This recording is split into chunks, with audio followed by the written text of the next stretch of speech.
Hello વિદ્યાર્થી મિત્રો, હું પીઆર બારોટ પ્રગતિ ટ્યુશનના ઓફિશિયલ YouTube ચેનલમાં આપ સર્વ મિત્રોનું હાર્દિક સ્વાગત કરું છું.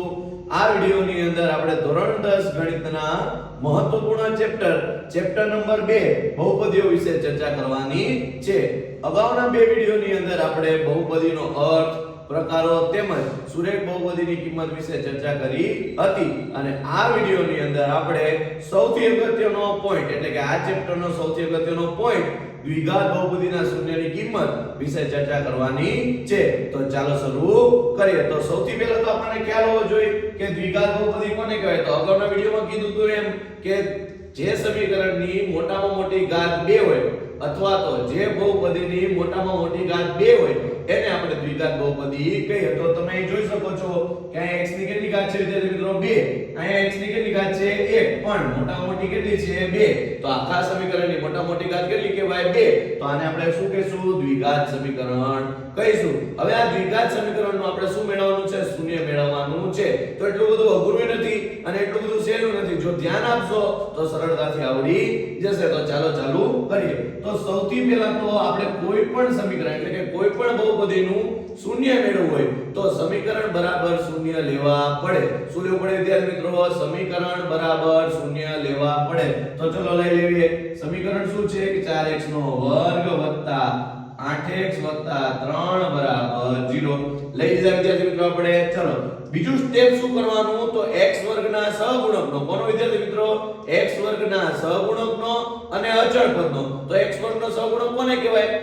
x વર્ગ સાથે જે જોડાયેલો અંક હોય એને x વર્ગનો સહગુણક કહેવાય. અને અચળ પદ કોને કહેવાય? તો અગાઉના વિડિયોમાં કીધું હતું એમ કે જેની આગળ પાછળ કોઈ ન હોય એટલે કે વાંટો હોય એને શું કહેવાય? આપણે અચળ પદ કહેવાય. તો એ બેનો શું કરશું? ગુણાકાર. તો તમે જોઈ શકો છો x વર્ગ સાથે કોણ જોડાયેલું છે? 4 અને અચળ પદ કોણ છે? 3. જો આ ન ખ્યાલ આવે તો પહેલા અગાઉના વિડિયો જોઈ લો એટલે સરળતાથી ખ્યાલ આવી જાય. તો આ 4 અને 3 નો ગુણાકાર કરીએ તો 4 તરી કેટલા થશે વિદ્યાર્થી મિત્રો? 12. 4 તરી કેટલા થશે? 12. હવે આ 12 ના એટલે કે ગુણાકાર કરેલી સંખ્યાના એવા ભાગ પાડવાના. શું વિદ્યાર્થી મિત્રો? ગુણાકાર કરેલી સંખ્યાના એવા ભાગ પાડવાના જેનો સરવાળો કે બાદબાકી મધ્યમ પદ થાય. પણ સાહેબ ક્યારે સરવાળો કરવાનો અને ક્યારે બાદબાકી કરવાની? તો અહીં જોવાનું એટલે કે અચળ પદની નિશાની એટલે કે છેલ્લી નિશાની અંતિમ પદની નિશાની જો પ્લસ હોય તો આના એવા ભાગ પાડવાના કે જેનો સરવાળો મધ્યમ પદ આવે. અને જો અચળ પદની નિશાની માઈનસ એટલે કે અંતિમ પદની નિશાની માઈનસ હોય તો આના એવા ભાગ પાડવાના જેની બાદબાકી મધ્યમ પદ આવે. તો ખ્યાલ આવી ગયો. હવે જો વિદ્યાર્થી મિત્રો આપણે 12 ના એવા ભાગ પાડવાના છે કે જેનો સરવાળો કેટલો આવે? 8 આવે. તો આપણે કઈ ખબર પડે નહીં. તો સૌથી પહેલા 1 થી ચાલુ કરવાની. ક્યાંથી ચાલુ કરવાનું? 1 થી. તો 1 ના ઘડિયામાં 12 ક્યારે આવે વિદ્યાર્થી મિત્રો? 12 એકા 12. પણ 12 ને કેટલા થાય? 13. તો આ ભાગ આપણે જોતો નથી. તો 1 ના મેળ આવ્યો નહીં તો ક્યાં જઈશું? 2 ઉપર. તો 2 ના ઘડિયામાં 12 ક્યારે આવશે? તો કે 2 6 12. આવું થાય વિદ્યાર્થી મિત્રો? શું થાય? 2 6 12. અને હા 6 અને 2 નો સરવાળો કરો એટલે કેટલો આવે? 8. તો આપણે આ ભાગ જોતો છે ને. કેમ? કેમ કે આપણે 12 ના એવા ભાગ પાડવાના છે કે જેનો સરવાળો કેટલો આવે? 8 આવે. તો એવા કયા ભાગ પડ્યા?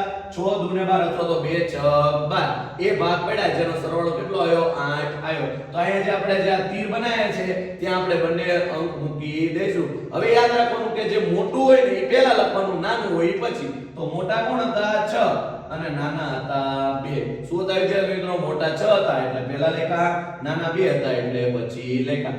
2 ને માથે x આપી દઈશું અને x આપી દઈશું. ફરીથી સૌથી પહેલા સમીકરણ બરાબર 0 લેવાના. ત્યારબાદ x વર્ગના સહગુણકનો અને અચળ પદનો ગુણાકાર કરવાનો. ગુણાકાર કરેલી સંખ્યાના એવા ભાગ પાડવાના જેનો સરવાળો કેટલો થયો? મધ્યમ પદ એટલે કે 8 આવ્યો. એમાં મોટું હોય પહેલા, નાનું હોય પછી અને બેને x x આપી દેવાના. હવે વાત રહી નિશાની. આવું આપણે શું લેવા કર્યું પહેલા એ જોઈએ. આપણે આ પદ હટાવી દેવા માટે કર્યું. શું? મધ્યમ પદ હટાવી દેવા માટે આપણે આવું કર્યું છે. તો મધ્યમ પદ હટાવી દેવાનું પણ એની નિશાની લઈ લેવાની વિદ્યાર્થીઓ. શું લઈ લેવાની? નિશાની. તો આ મધ્યમ પદને આપણે કહીશું કે ચલ તું નીકળ એટલે એ જતું રહ્યું. પણ એની નિશાની લઈ લેશું. શું લઈ લેશું? નિશાની. તો એની નિશાની કઈ હતી? પ્લસ. તો એ નિશાની આપણી પાસે રાખશું. કેમ?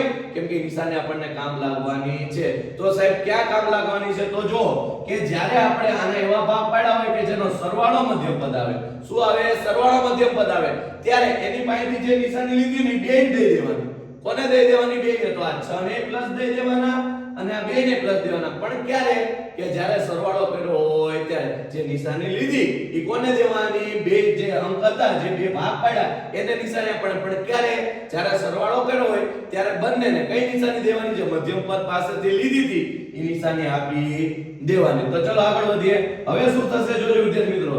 4x નો વર્ગ આ પદ તો નીકળી ગયું ને, મધ્ય પદ શું થઈ ગયું? જતું રહ્યું. એની જગ્યાએ બે પદ એડ થઈ જશે. તો કેવા છે? પ્લસ 6x ના 6x વત્તા 2x ના 2x વત્તા 3 તો હતા જ બરાબર 0. હવે શું થયું? 3 પદની જગ્યાએ કેટલા પદ થઈ ગયા? 4 પદ. તો હવે પછીનું સ્ટેપ છે કે બબેની જોડ બનાવો. શું કરો? બે બે પદની શું બનાવી દેવાની? જોડ. એટલે આવા લીટા કરવાના નથી, પણ મગજની અંદર શું બનાવી લેવાની છે? જોડ બનાવી લેવાની છે. અને આ જોડ બનાવ્યા પછી બંનેમાંથી કોમન કાઢશું. શું કાઢશું? કોમન. તો કોમન નું ધ્યાન રાખવાનું કે સંખ્યા સંખ્યામાંથી નીકળે અને ચલ ચલમાંથી નીકળે. મતલબ કે આ 4 અને 6 માંથી કોમન નીકળશે અને x વર્ગ અને x માંથી કોમન નીકળશે. ક્યાંથી નીકળશે? 4 અને 6 માંથી, x વર્ગ અને x માંથી. હવે સાહેબ કોમન કાઢતા આવડતું નથી, તો કોમન કાઢતા શીખીએ તો સૌથી પહેલા ભાગ પાડવાના. શું પાડવાના? ભાગ.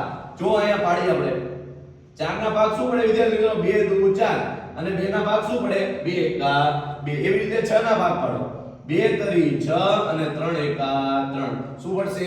2 તરી 6 અને 3 એકા 3. તો જો જે સરખા છે એ કોમન, જે સરખા હોય શું કહેવાય? કોમન. તો સરખા કેટલા હતા? 2 અને 2. તો અહીં આપણે 4 અને 6 માંથી કોમન કેટલા નીકળ્યા? 2. એવી રીતે x વર્ગ અને x નો ભાગ પાડશું. તો x વર્ગ એટલે શું વિદ્યાર્થી મિત્રો? x ગુણ્યા x થાય કે ન થાય? અને x એટલે x એકા 1 અને x એટલે x એકા x. તો x x સરખા હતા તો આપણે શું કાઢી લીધું? x કાઢી લીધો. કેમ આવી રીતે સાહેબ કાઢું? કેમ કે ઈજી પડી જશે. જો કેવી ઈજી પડશે કે અંદર 4 આયા તો 4 આયા ને કેટલા વધશે? 2 વધશે. 6 આવે યા કેટલા વધશે? 3 વધશે. x વર્ગ આવે યા x વધશે. x આવે યા કઈ વધશે નહીં. તો મૂકી દઈએ. ચલો 4 દેખાણે કેટલા મૂકીશ? 2. x વર્ગ દેખાણે કેટલા મૂકીશ? x વત્તા 6 દેખાણે કેટલા મૂકીશ? 3. x દેખાયા કઈ વધશે નહીં. તો હવે આગળ જઈએ. આ બે માંથી કોમન કાઢશું. હવે મેં તમને કીધું કે સંખ્યા સંખ્યામાંથી કોમન નીકળે અને ચલ ચલમાંથી કોમન નીકળે. તમે જોઈ શકો છો અહીંયા ચલ છે, અહીંયા ચલ છે નહીં, તો સરખા છે નહીં, તો કોમન નીકળવાની વાત છે નહીં. તો ખાલી સંખ્યામાંથી સંખ્યામાંથી કોમન કાઢીશું. તો સંખ્યા કઈ કઈ છે? 2 અને 3. તો 2 ના ભાગ પાડો. 2 એકા 2 અને 3 ના ભાગ પાડો. 3 એકા 3. સરખું કઈ છે? નહીં. સરખું કઈ છે? નહીં. તો કઈ સરખું ન હોય તો કેટલા કોમન નીકળે? 1 કોમન નીકળે. હવે જો 2 દેખાય કેટલા વધશે? 2. 3 દેખાય કેટલા વધશે? 3. અને આ x તો વધશે તે કેમ? કેમ કે સામે ચલ છે નહીં. તો અહીંયા 2 દેખાય કેટલા મૂકીશ? 2. x ના x વત્તા ના વત્તા 3 દેખાય કેટલા? 3 બરાબર 0 ના 0. તો આવી રીતે સામાન્ય રીતે ભાગ પાડીને આપણે કોમન કાઢી શકીએ છીએ. હવે તમે જોઈ શકો છો વિદ્યાર્થી મિત્રો, કૌંસ હંમેશા કેવા આવવા જોઈએ? સરખા આવવા જોઈએ. તો કૌંસ અંદરનું એકવાર અને કૌંસ બહારનું એકવાર. તો 2x 3 એકવાર અને કૌંસ બહારનું એટલે કે 2x 1 એક વખત. એટલે બે કૌંસ થઈ ગયા. હવે તમે જો અહીંયા સુરેખ બહુપદી બની ગઈ. શું બની ગઈ વિદ્યાર્થી મિત્રો? સુરેખ બહુપદી. હવે આ બે સુરેખ બહુપદીને આપણે શું કરશું? સોલ્વ કરશું. એટલે આપણને જવાબ મળી જાય. તો કઈ મળી છે આપણને સુરેખ બહુપદી? 2x 3 બરાબર 0 લઈશું. ઓર બીજી કઈ મળી? 2x 1 બરાબર શું લઈશું? 0 લઈશું. તો જો અહીંયા x એકલો આ બાજુ, બાકી બધું બરાબરની બીજી બાજુ. તો આ પ્લસ છે, આ બાજુ આવશે તો -3. આ ગુણાકારમાં, આ બાજુ આવશે તો ભાગાકારમાં. તો x બરાબર કેટલા આયા? -3/2. હવે આ બાજુ કરીએ તો x એકલો આ બાજુ, બાકી બધું બરાબરની બીજી બાજુ. આ પ્લસ છે, આ બાજુ આવશે તો માઈનસ, આ ગુણાકારમાં આવશે તો ભાગાકારમાં. તો -1/2. તો કેટલા શૂન્ય મળ્યા? 2. કેમ? કેમ કે આપણે પહેલા વિડિયોમાં કીધું હતું કે જેટલી મોટી ઘાત હોય એટલા શૂન્ય મળે. તો મને એવું લાગે છે કે તમને સરળતાથી ખ્યાલ આવી ગયો હશે. તો આ એક રકમ છે કે 3x વર્ગ વત્તા 7x માઈનસ 6. તો આ ગણવાની ટ્રાય કરો ત્યાં, અને બીજો વિડિયો ના આવે ત્યાં સુધી આ વિડિયોને જોવો.